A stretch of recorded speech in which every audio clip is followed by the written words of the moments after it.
Todo mundo sabe que Mussolini foi um ditador.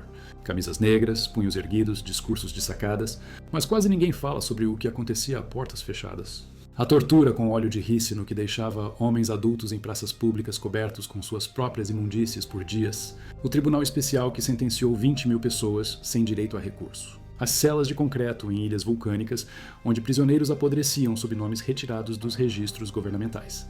O promotor que declarou no julgamento de Antônio Gramsci: precisamos impedir que este cérebro funcione por 20 anos. Qual desses horrores foi propaganda e qual está nos livros de registro de prisões e relatórios médicos? Isto é sobre como Benito Mussolini julgava os comunistas. Não os julgava de forma justa, julgava-os com métodos projetados para quebrar corpos e apagar nomes. Outubro de 1922. Mussolini se torna primeiro-ministro após a marcha sobre Roma. Não por votos. Por camisas negras armadas, aterrorizando as cidades da Itália, enquanto o rei Vítor Emanuel III recusava a lei marcial. Em poucos dias, a violência muda. Antes, esquadrões fascistas queimavam sedes de sindicatos e espancavam socialistas nas ruas. Agora Mussolini controla a polícia. A repressão estatal legal se mistura com a violência ilegal dos esquadrões. Comunistas, socialistas, anarquistas, qualquer um que se opusesse ao fascismo enfrentava duas ameaças ao mesmo tempo: o Manganello e o tribunal. Se você valoriza a história política documentada como esta, inscreva-se. É a melhor maneira de apoiar nosso trabalho. Comente também de qual cidade você está ouvindo isso. Além disso, este roteiro é pesquisado e factual, usando fontes de Violência Ordinária na Itália de Mussolini, de Michael Ebner, publicado pela Cambridge University Press em 2011, e a Análise Espacial das Prisões do Tribunal Especial de Antônio Barotti, publicada no Journal of Historical Geography em 2022, fontes que analisam registros de prisão dos arquivos centrais do Estado de Roma e da Associação Nacional de Antifascistas Italianos. Politicamente perseguidos, não visões gerais genéricas, mas um trabalho de arquivo profundo que rastreia prisioneiros individuais através de registros de tribunais e documentação de exílio. Agora, de volta à informação. A arma que todo mundo lembra errado era o óleo de rícino. Não apenas humilhação, tortura que às vezes matava. Gabriele D'Annunzio a inventou durante a ocupação de Fiume em 1919. Em 1921, esquadrões fascistas por toda esta Itália forçavam-no garganta abaixo de seus oponentes. Meio litro, 1 litro, às vezes uma garrafa inteira. Roberto Farinati, o chefe fascista de Cremona, chamou-o de o néctar dourado da náusea, em 1929. Ele escreveu sua tese de direito em 1919 sobre o uso de óleo de rícino contra subversivos. Seus esquadrões eram os mais brutais da Itália. Aqui está o método. Camisas negras agarram um comunista ou socialista, amarram-no a uma cadeira em uma praça da cidade, forçam sua boca a abrir, derramam óleo de rícino até ele engasgar. Às vezes adicionam um sapo vivo, às vezes o espancam com cacetetes primeiro, focando na parte traseira. O óleo causa diarreia violenta em poucas horas. Dias disso. A desidratação se segue. Se a vítima foi muito espancada, feridas infectadas dos cacetetes se misturam com a diarreia. Alguns morrem de desidratação. A maioria sobrevive, mas carrega a humilhação para sempre. Defecação pública na frente de cidades inteiras. Esse é o objetivo. Não apenas punição física, mas morte social. Uma cidade na Emília viu fascistas erradicarem o alcoolismo, forçando os vendedores de vinho a exibir garrafas de meio litro de óleo de rícino em suas vitrines. Um aviso do que acontece com os bêbados. Oponentes parlamentares acusaram que o poder de Mussolini foi construído sobre o manganello e o óleo de rícino. Eles não estavam exagerando. Entre 1920 e 1922, este método se espalhou como fogo pelo norte da Itália. Turim, Milão, Bolonha, Florença, em qualquer lugar onde socialistas ou comunistas detinham o governo local.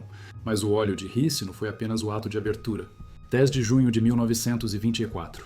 Giacomo Matteotti, deputado socialista reformista, denuncia as eleições de abril como fraude no parlamento. Intimidação generalizada de eleitores da oposição. 10 dias depois ele desaparece. 16 de julho, seu corpo é recuperado. Assassinato por bandidos fascistas liderados por Amerigo Dumini, assistente do gabinete de imprensa de Mussolini. A crise Matteotti quase derruba Mussolini. A imprensa o denuncia. A oposição abandona o parlamento. O público suspeita que Mussolini ordenou o assassinato. Por meses ele se mantém. No outono, os apoiadores liberais se afastam. Extremistas fascistas nas províncias exigem repressão. Eles são ameaçados pelas políticas de normalização. 3 de janeiro de 1925. Mussolini faz seu famoso discurso à Câmara dos Deputados. Aceita responsabilidade política, moral e histórica pelo governo fascista e pela morte de Matteotti. Promete repressão severa aos dissidentes. O rei não faz nenhum movimento. No dia seguinte, os prefeitos de toda a Itália recebem ordens para controlar todas as organizações políticas suspeitas. As buscas começam.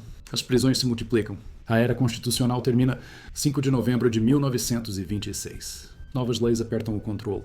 A Lei nº 2008 restabelece a pena de morte, abolida desde 1890.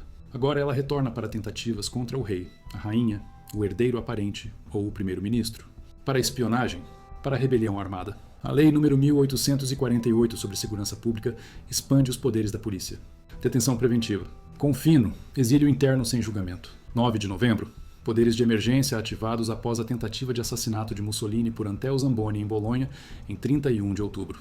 Prisões em massa se seguem, incluindo Antônio Gramsci, 8 de novembro de 1926. Gramsci é preso apesar da imunidade parlamentar.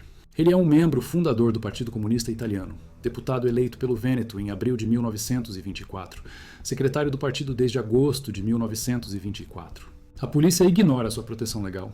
Ele é transferido de Roma, passando por Nápoles e Sicília, para a ilha de Ustica. Confinamento em casa particular com outros comunistas, incluindo Amadeu Bordiga. Janeiro de 1927, transferido para a prisão de San Vittore, em Milão. Isolamento, interrogatório. Sua saúde já frágil, a doença de Pote o deixou corcunda desde a infância. 28 de maio de 1928. O julgamento espetáculo começa em Roma, Tribunal Especial para a Defesa do Estado. 22 líderes do Partido Comunista enfrentam acusações. O promotor, durante os argumentos, declara: por 20 anos devemos impedir que este cérebro funcione. Não reabilitação, não reforma. 20 anos de silenciamento do intelectual comunista mais perigoso da Itália. 4 de junho, a sentença é proferida. 20 anos, 4 meses, 5 dias de prisão.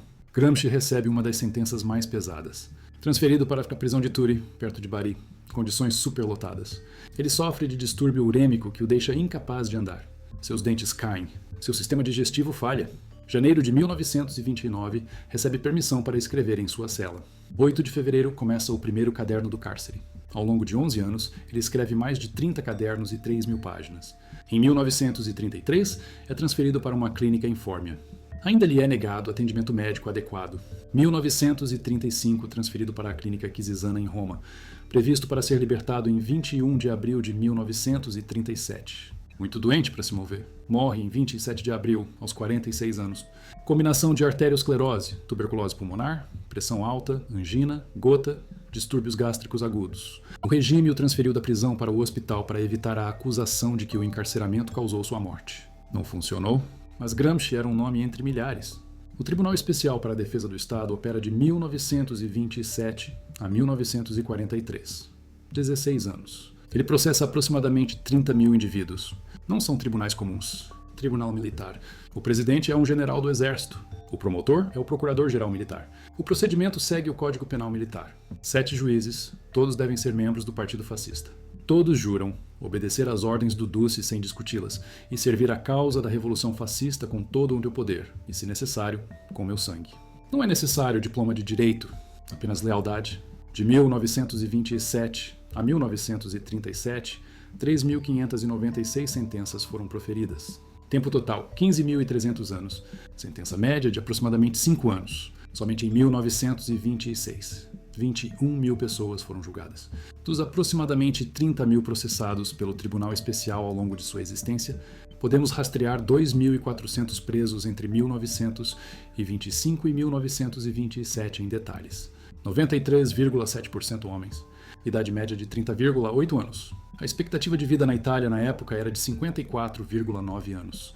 13,9% com menos de 21 anos. 1,1% com mais de 65 anos. Eles vieram de todas as regiões, mas se concentraram no Triângulo Industrial, Milão, Turim, Gênova e nas regiões vermelhas da Emília e Toscana. Os comunistas compunham o maior grupo, depois os socialistas, depois os anarquistas, depois os antifascistas liberais. Os julgamentos eram públicos em teoria. Um deputado fascista chamado Gray disse à Câmara em 25 de abril de 1931 que a publicidade do Tribunal Especial é extensa. A realidade era diferente. A falsificação da imprensa era notória. Os tribunais proferiam sentenças de 3 a 10 anos rotineiramente. 12 e 15 de abril de 1928, o tribunal condenou 14 réus a 3 a 6 anos por crimes de propaganda. Nenhum recurso era permitido. Apenas revisão quando novas evidências eram descobertas. Poucos advogados defendiam os acusados perante o tribunal porque isso lançava suspeitas sobre sua lealdade. A imprensa atacava os advogados de defesa, questionando seu compromisso com o regime.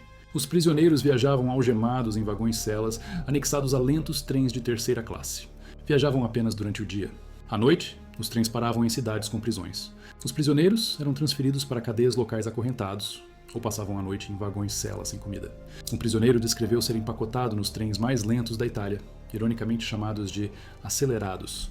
Uma ventania enquanto cruzavam para as ilhas. Noite de inferno.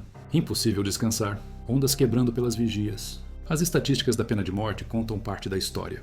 Lei restabelecida em 25 de novembro de 1926. Até o início da guerra, em 1940, 9 execuções foram realizadas, supostamente não por crimes políticos. Mais 17 até a rendição da Itália, em julho de 1943. Compare isso com quase 80 mil execuções legais na Alemanha nazista, incluindo tribunais militares. 31 penas de morte emitidas pelo Tribunal Especial, segundo uma fonte. 42, segundo outra, analisando as províncias do Nordeste, onde o tribunal foi particularmente cruel. 35 dessas 42 nas províncias de Trieste, Zadar e Rijeka. Mas as sentenças de morte não capturam o quadro completo. O confino, exílio interno, contornava totalmente o judiciário. Os poderes da polícia foram expandidos sob a Lei de Segurança Pública de 6 de novembro de 1926. A polícia de cada cidade compilava listas de opositores do regime, registrando delitos suspeitos ou reais. Listas submetidas a comissões provinciais. Opositores podiam ser enviados para exílio interno por até 5 anos, sem julgamento. Se absolvidos após julgamento, ainda assim eram enviados para o exílio. Em setembro de 1927, após absolvição pelo Tribunal de Savona por auxiliar na fuga do líder socialista Filippo Turati, 3 homens, incluindo Carlo Rosselli e Ferruccio Parri, foram enviados para o confino em vez de serem libertados. As chegadas de homens absolvidos pelo Tribunal Especial às ilhas eram contínuas, direto da prisão para o exílio. As ilhas se tornaram câmaras de tortura disfarçadas de destinos de férias. Lipari, nas Ilhas Eólias, ao norte da Sicília. Ponza e Ventotene, nas Ilhas Pontinas, a sudoeste de Roma. Ustica, ao largo da costa norte da Sicília. Ilhas Trimiti, no Adriático, ao largo da Puglia. Lampedusa, no arquipélago das Pelágias, mais perto da Tunísia do que da Itália. Favignana, nas Ilhas Egadi, a oeste da Sicília.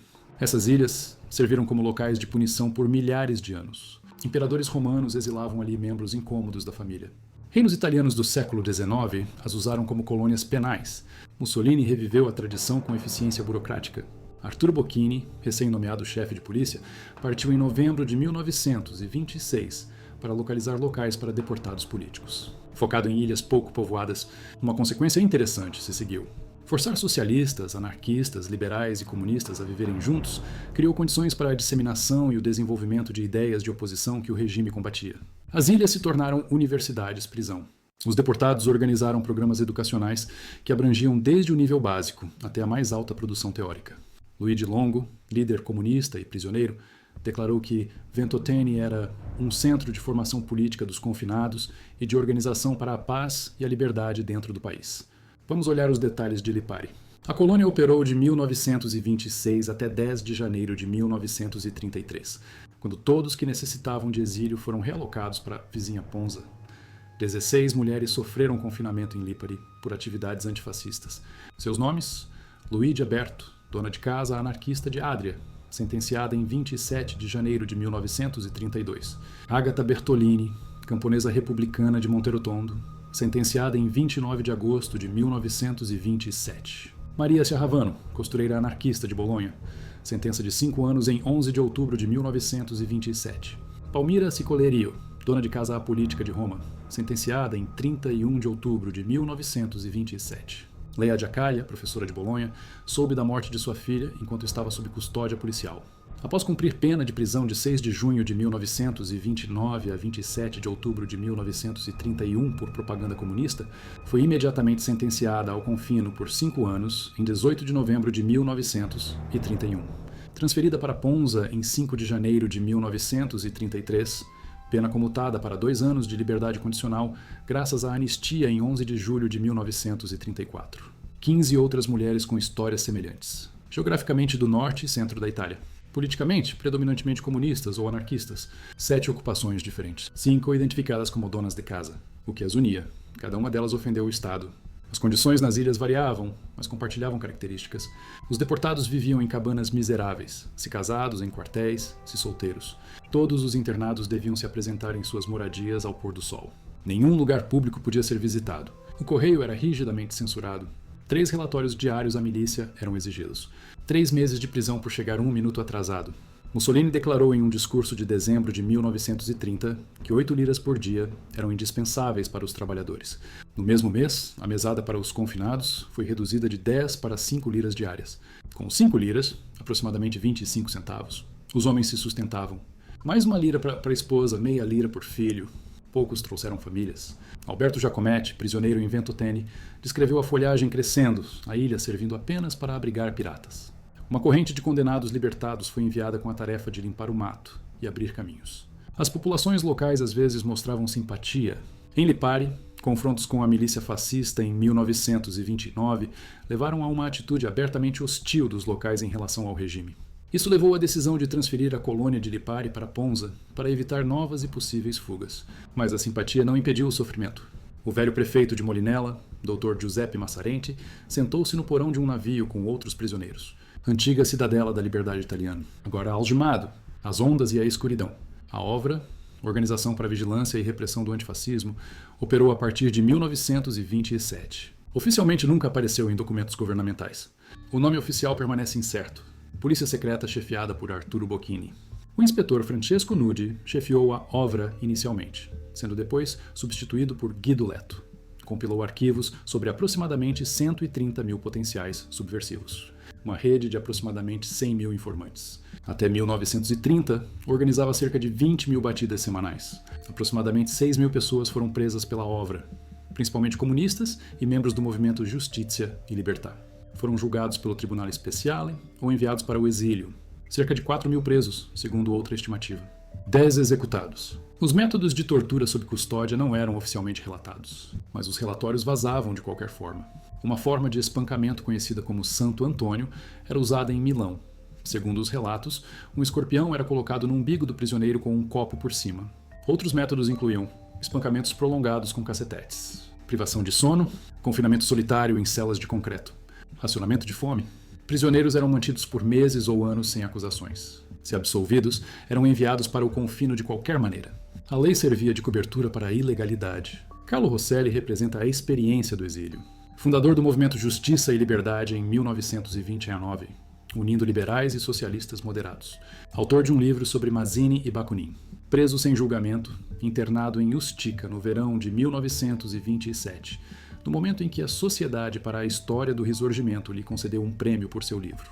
Mais tarde, ajudou o líder socialista Filippo Turati a escapar para a França. Preso novamente. Condenado a 10 meses de prisão. Ao completar a pena, em vez de ser libertado, foi enviado para o confino. Após a fuga de Lipari com Emílio Lussu e Francesco Fausto, Nietzsche, 3 famosos fugitivos cujas fotos circularam na imprensa antifascista, ele editou um jornal antifascista de Paris. Em 12 de junho de 1937, Rosselli e seu irmão Nello foram assassinados perto de Bagnoles-de-Lorne, na França. Agentes de Mussolini o alcançaram. Os Cagolards, organização fascista francesa, executaram o assassinato sob ordens de Roma. Piero Gobetti, liberal antifascista que escrevia para a imprensa de oposição, foi espancado por esquadrões fascistas. Morreu em 15 de fevereiro de 1926, aos 25 anos no exílio em Paris, devido aos ferimentos sofridos nos espancamentos. Giovanni Amendola, político liberal e jornalista que se opôs ao fascismo no parlamento, foi agredido várias vezes pelos camisas negras. Em 20 de julho de 1925, foi severamente espancado em Montecatini Terme. Morreu em 7 de abril de 1926, em Cannes, devido aos ferimentos. Não foi executado por um tribunal. Foi assassinado por bandidos com proteção governamental. Mas ainda não chegamos à pior parte. Se você valoriza este tipo de pesquisa documentada sobre os mecanismos do autoritarismo, inscreva-se.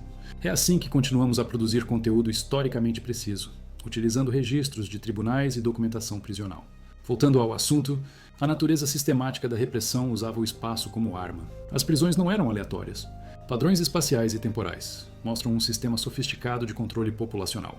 Usando análise de sistema de informação geográfica histórico, pesquisadores mapearam 2.400 prisões de 1926 a 1928.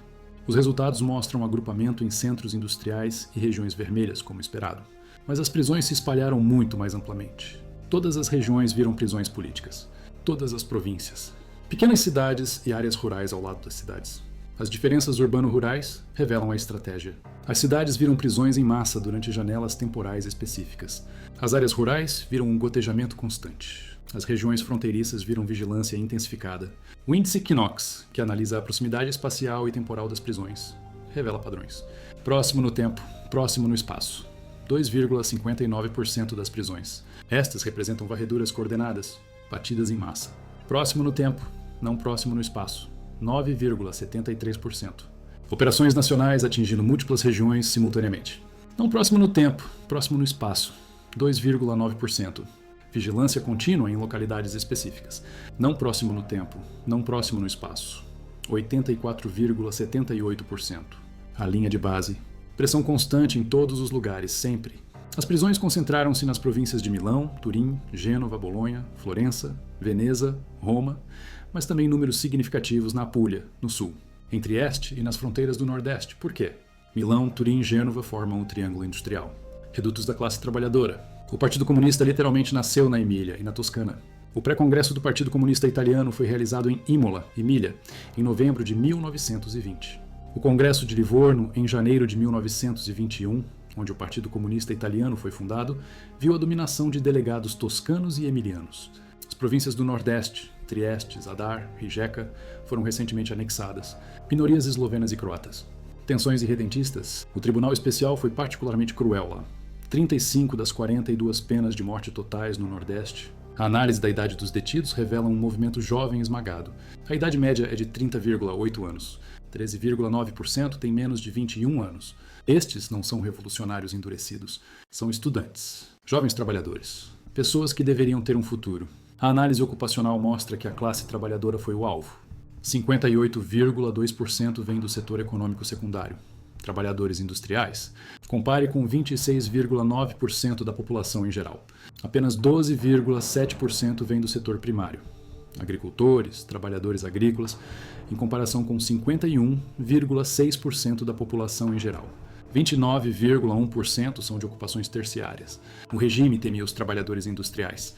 E com razão, mulheres presas em taxas muito mais baixas. 6,3% dos detidos entre 1925 e 1927. Casos arquivados ou transferidos para tribunais comuns em uma taxa muito maior do que a dos homens. No geral, o tribunal especial mais brando com as mulheres.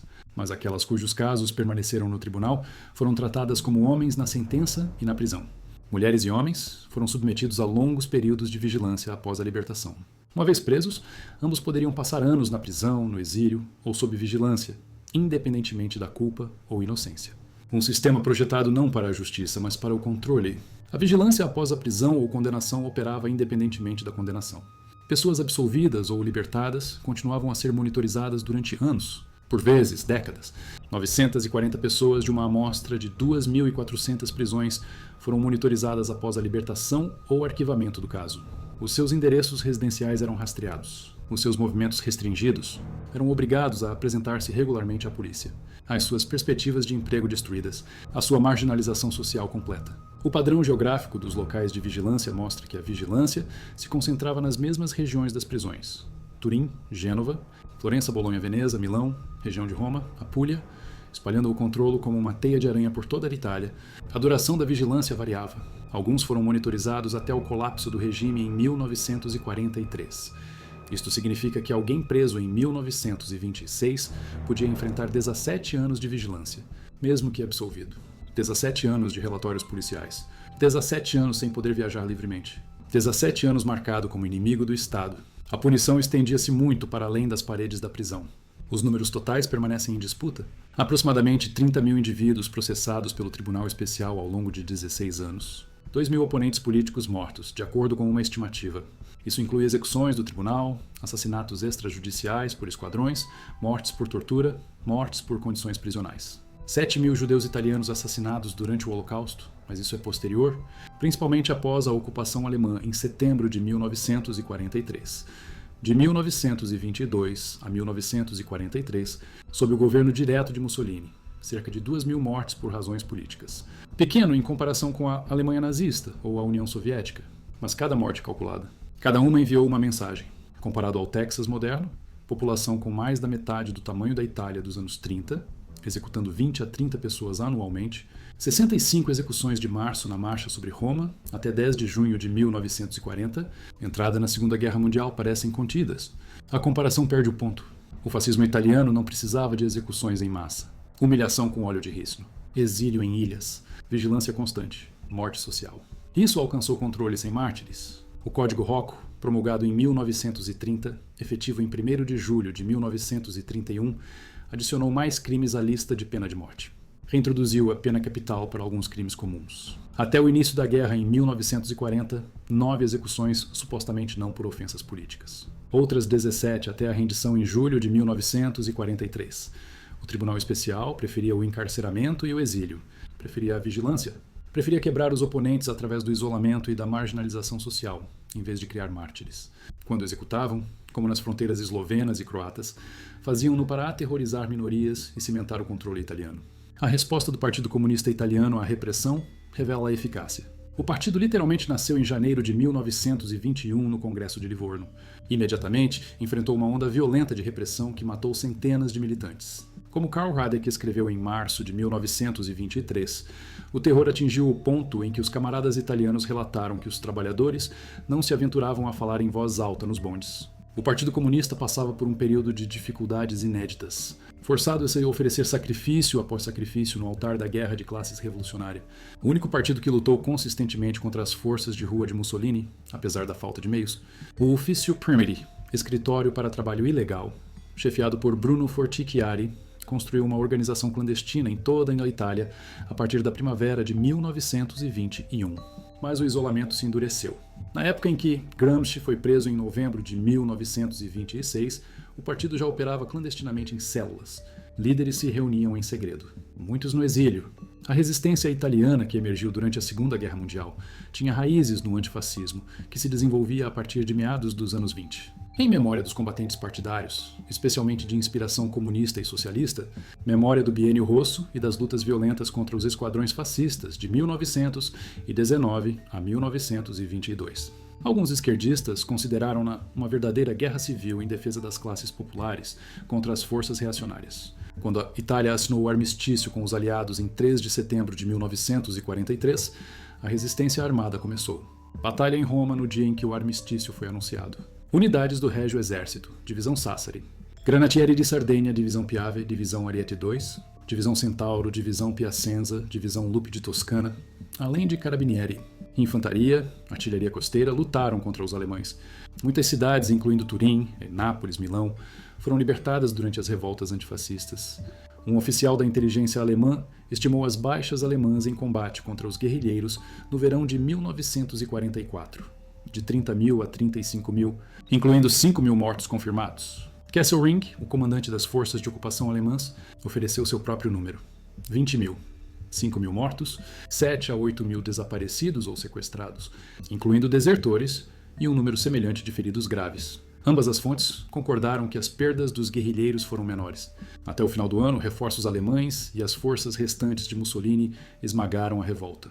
Em tentativas de suprimir a resistência, forças fascistas alemãs e italianas, especialmente a SS, a Gestapo, milícias paramilitares como a 10ª MAS e as Brigadas Negras, cometeram crimes de guerra, incluindo execuções sumárias e represálias sistemáticas contra civis. O total de vítimas do movimento antifascista na violência pós-libertação permanece incerto, estimado entre 12 mil e 26 mil mortos, geralmente em execuções extrajudiciais. O surto foi particularmente violento nas províncias do norte. De acordo com estatísticas do Ministério do Interior, cerca de 9 mil pessoas foram mortas lá apenas durante abril e maio de 1945. Proporcionalmente, a escala das execuções por vingança foi muito maior do que na Bélgica e significativamente acima da França.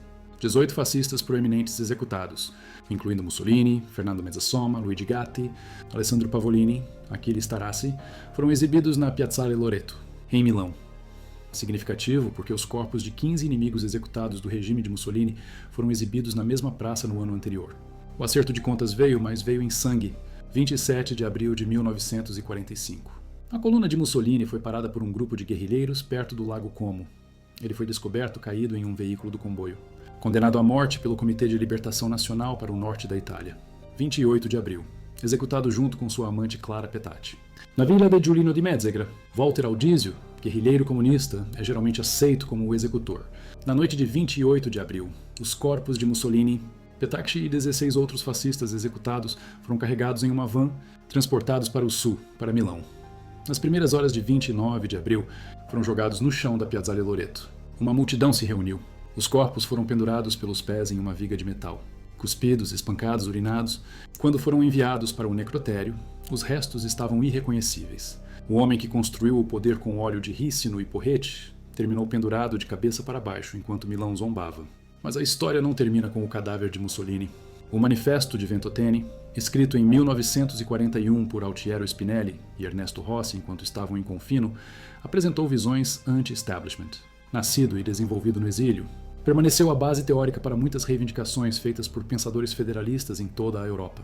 As ilhas que Mussolini usou para esmagar a oposição tornaram-se o berço do federalismo europeu.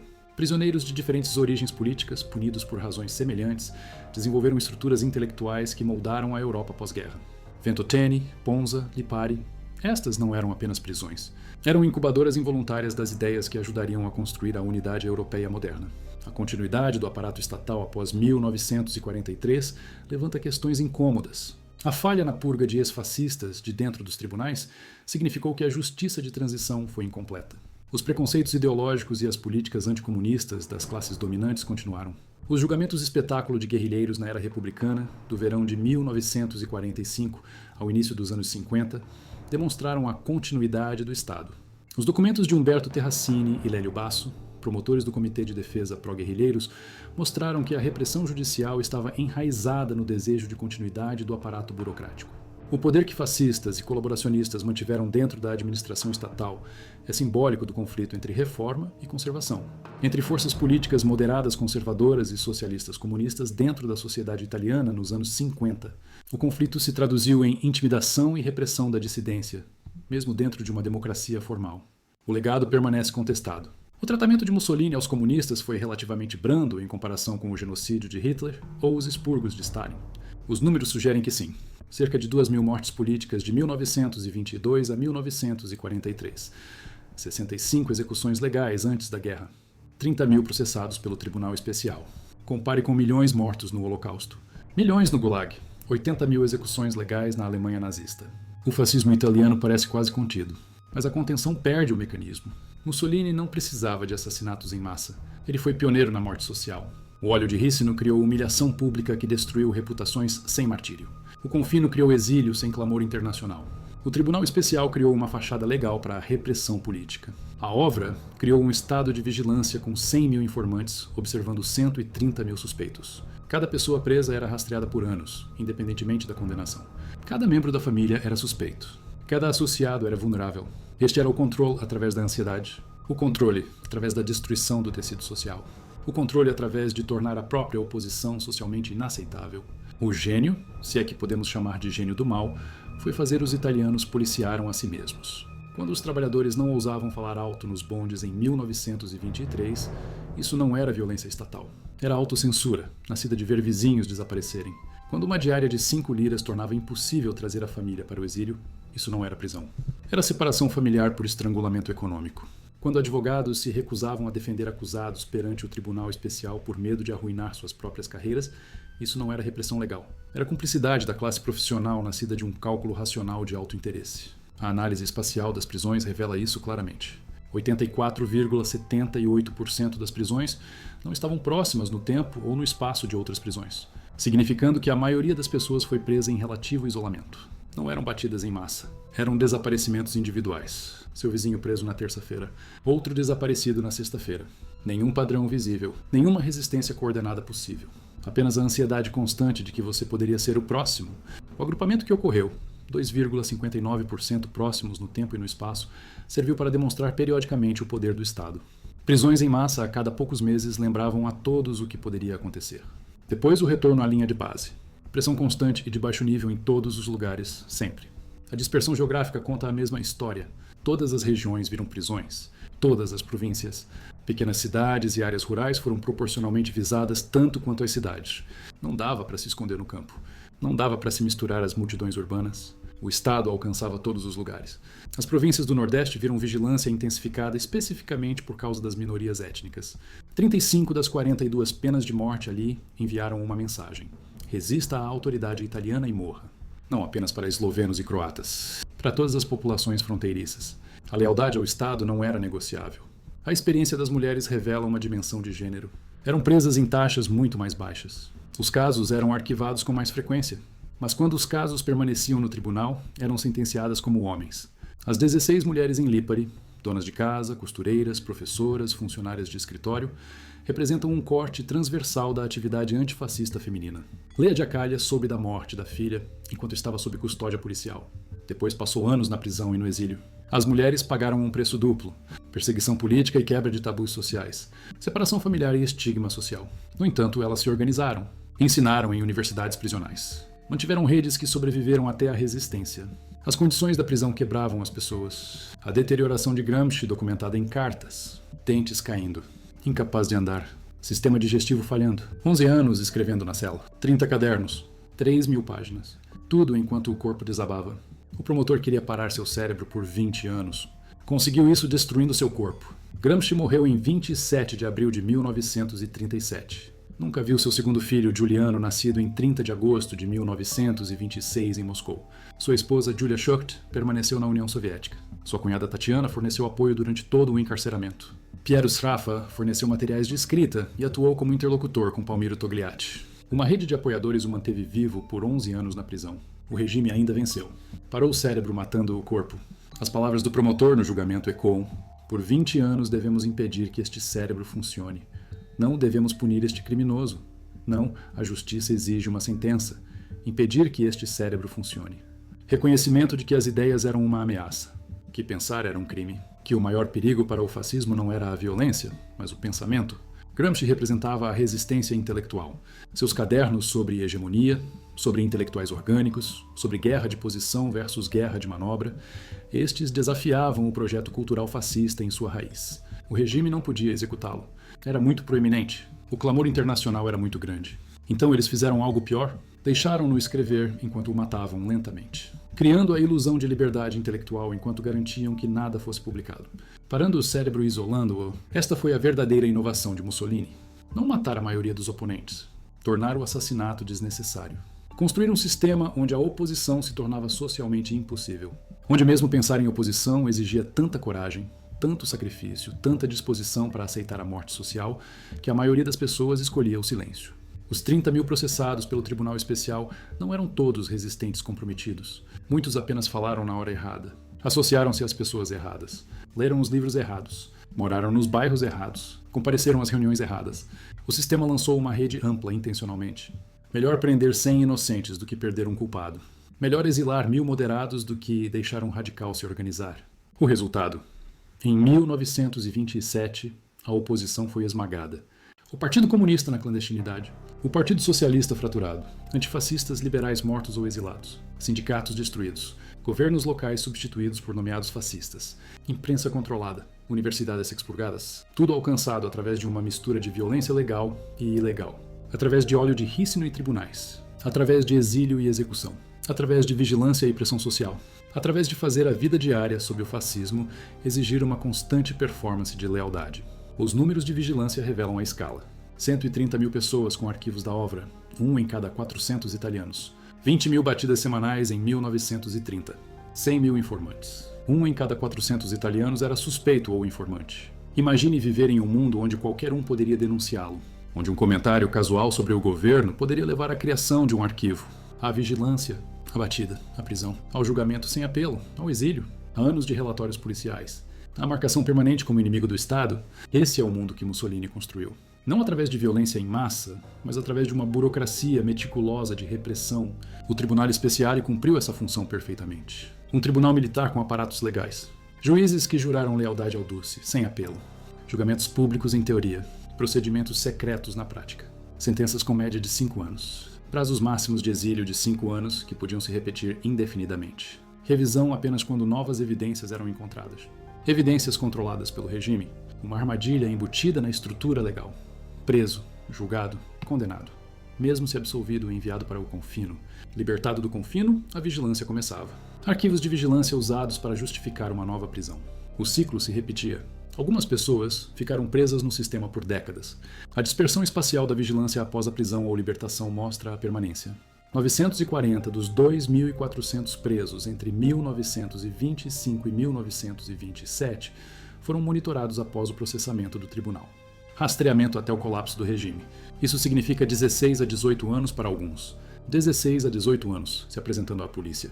16 a 18 anos com emprego restrito. 16 a 18 anos com contatos sociais monitorados. 16 a 18 anos marcados como inimigos. Mesmo os absolvidos, mesmo aqueles que cumpriram suas sentenças, a punição nunca terminava. Esta era a chave do sistema.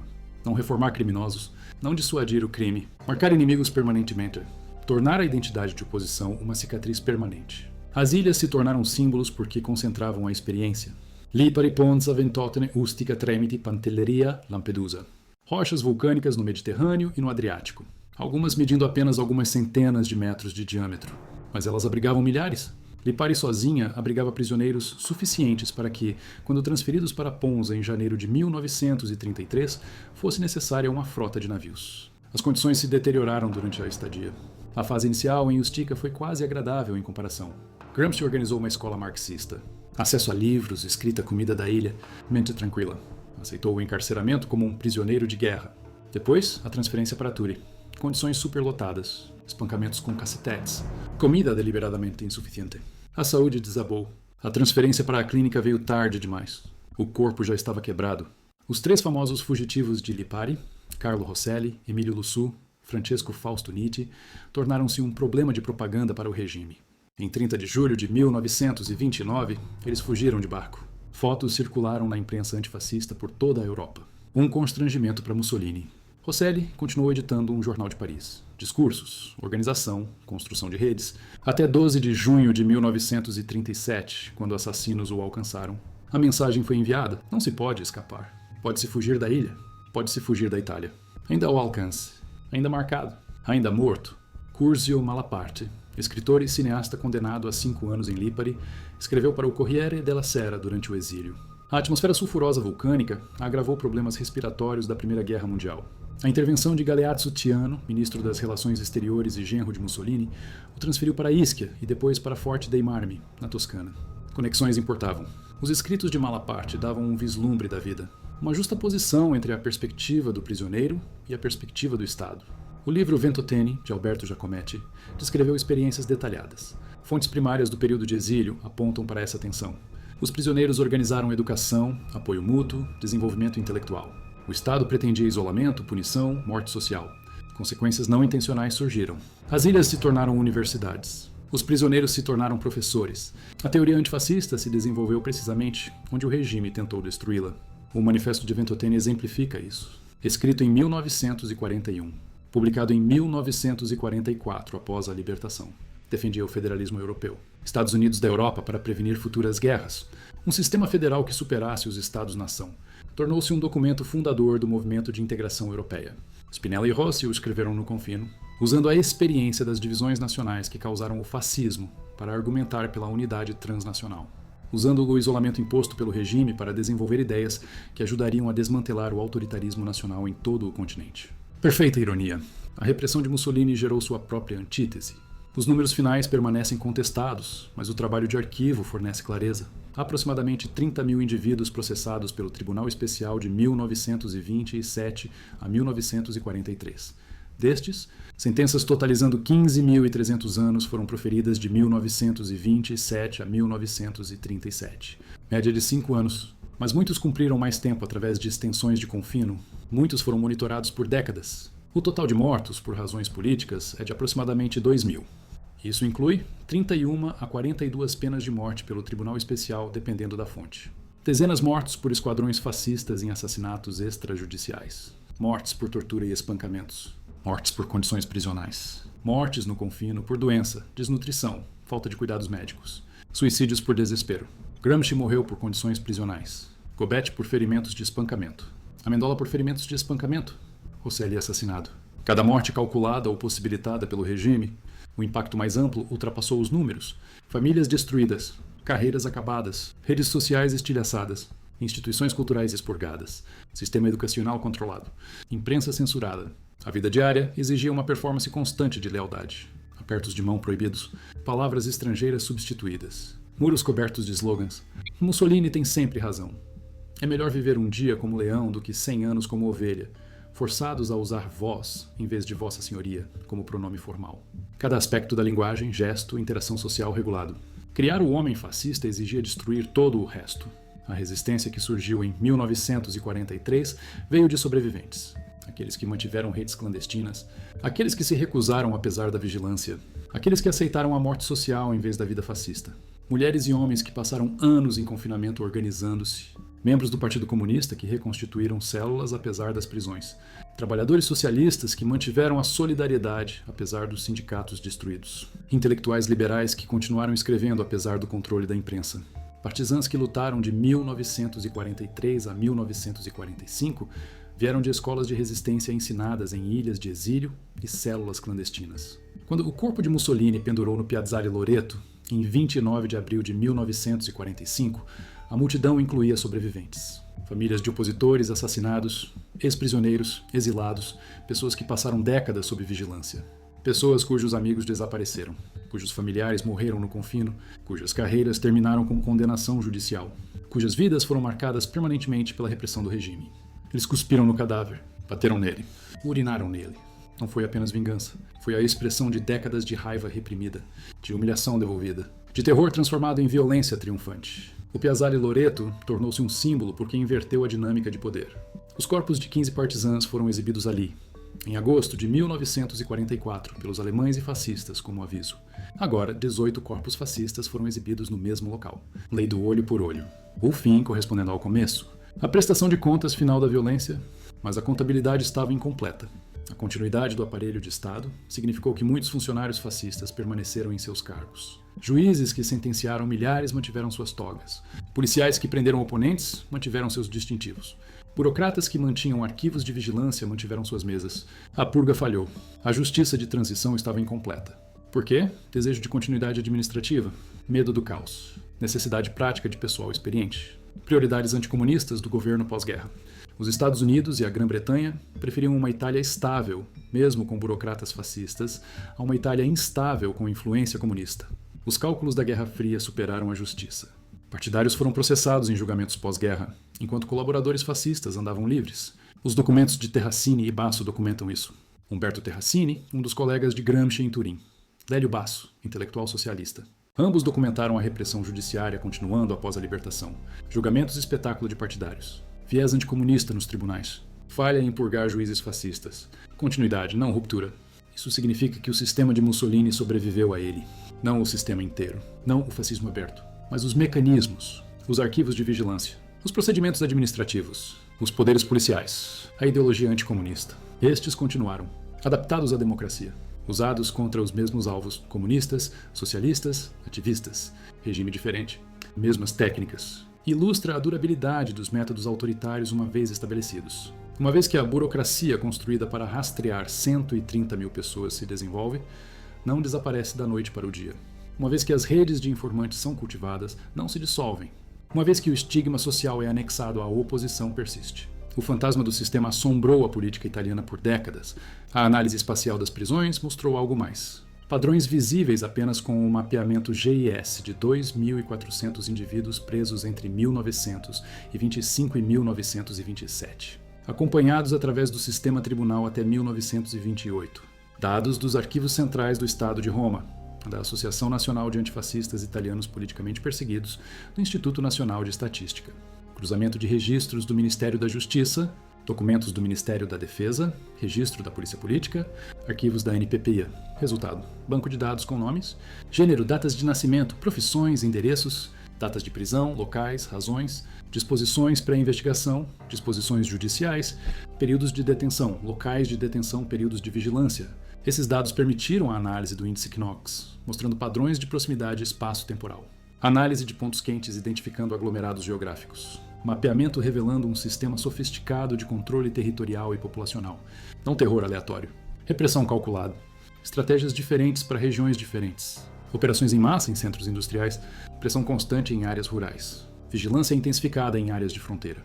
Alvo de ocupações específicas, trabalhadores industriais, idades específicas, jovens adultos, afiliações políticas específicas, comunistas primeiro, depois socialistas, depois anarquistas, depois liberais, diferenciação de gênero, prender homens em taxas mais altas, mas punir mulheres igualmente quando presas.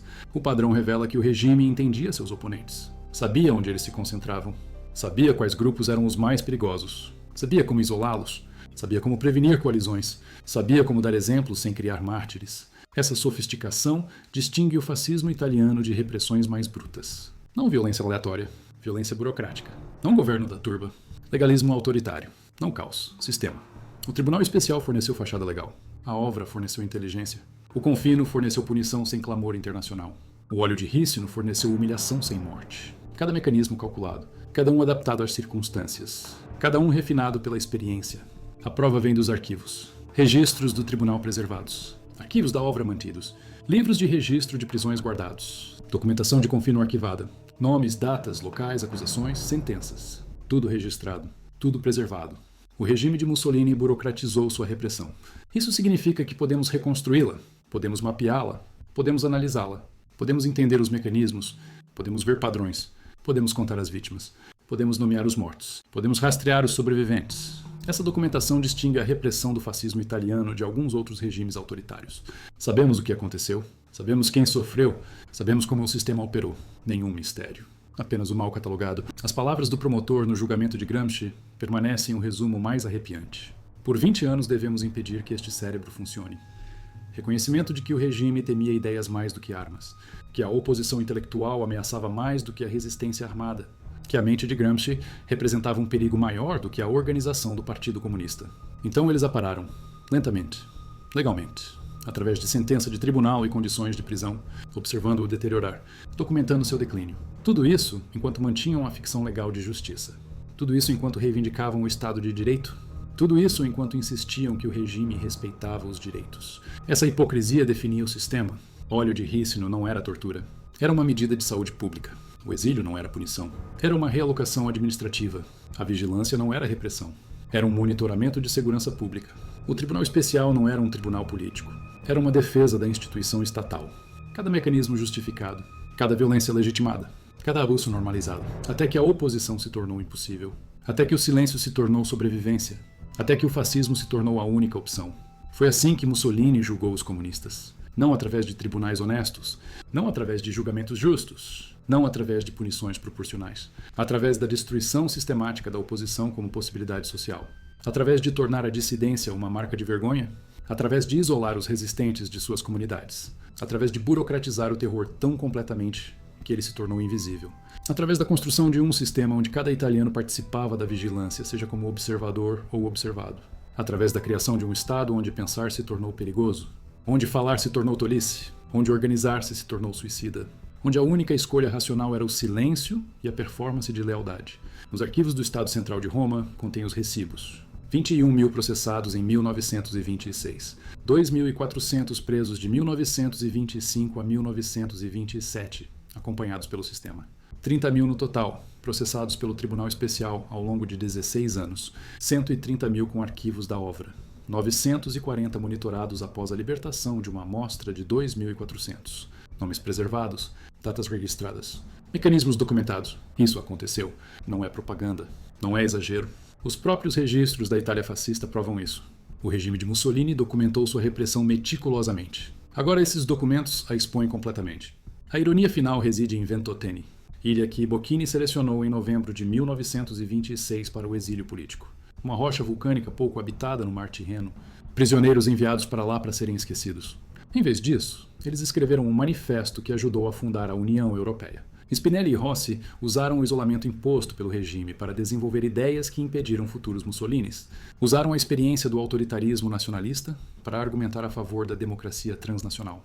Usaram a memória da violência fascista para projetar instituições que impedissem sua recorrência. A ilha destinada a destruir a oposição tornou-se o berço do projeto europeu antifascista. Uma inversão perfeita. O maior sucesso do regime, esmagar a oposição através do exílio, continha a semente de seu maior fracasso. Criar condições para o triunfo intelectual da oposição. Esses são os recibos. Essa é a história documentada de como Mussolini julgou os comunistas. Não em tribunais, em celas de concreto em ilhas vulcânicas, em tortura com óleo de rícino em praças públicas, em arquivos de vigilância de 130 mil pessoas, na declaração do promotor de que os cérebros devem parar de funcionar, na deterioração de Gramsci documentada em cartas, em 16 mulheres exiladas por ofenderem o Estado, em 2.000 mortos por pensarem diferente. Tudo preservado em arquivos, tudo provado, tudo real.